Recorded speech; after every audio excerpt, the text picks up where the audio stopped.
Okay, so right now I'm going to be working on problem number 6 from our lecture notes. This one works with finding the probability of a randomly selected value is less than 2.56, but greater than, and please do note that there is a negative here, negative 1.42.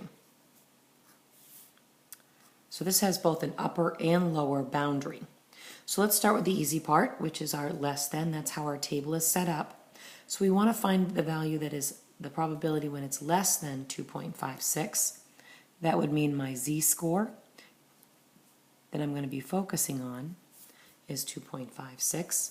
So we'll come over here to our curve, find 2 and about 2.5, draw in our boundary, our bar, our vertical bar, and normally we will just come in here and we'll shade all the area that is less than our vertical bar.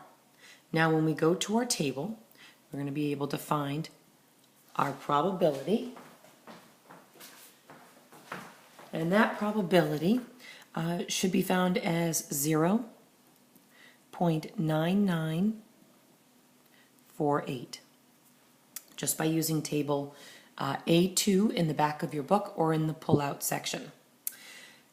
Now we need to tackle the greater than, now less than, greater than negative 1.42. What that means is if we come over here, we're going to be focusing now on that negative 1.42. That boundary would be somewhere between negative 1 and negative 2, right in here.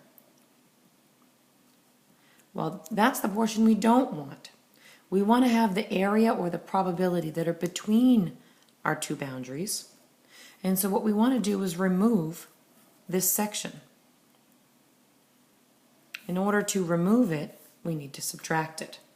So we're going to go to our table A2 and identify the probability that corresponds with a z-score of negative 1.42, which you'll find on the table is 0.0778. So now a simple calculation of taking our larger probability and subtracting the smaller one. So 0.9948 minus 0.0778 will give us our final probability measurement of 0.9170. And so that is our probability of being between z-scores of 2.56 and negative 1.42, excuse me.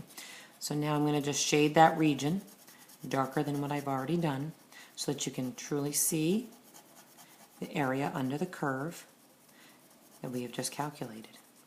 Okay, so our original curve minus the portion we don't want. And that's it.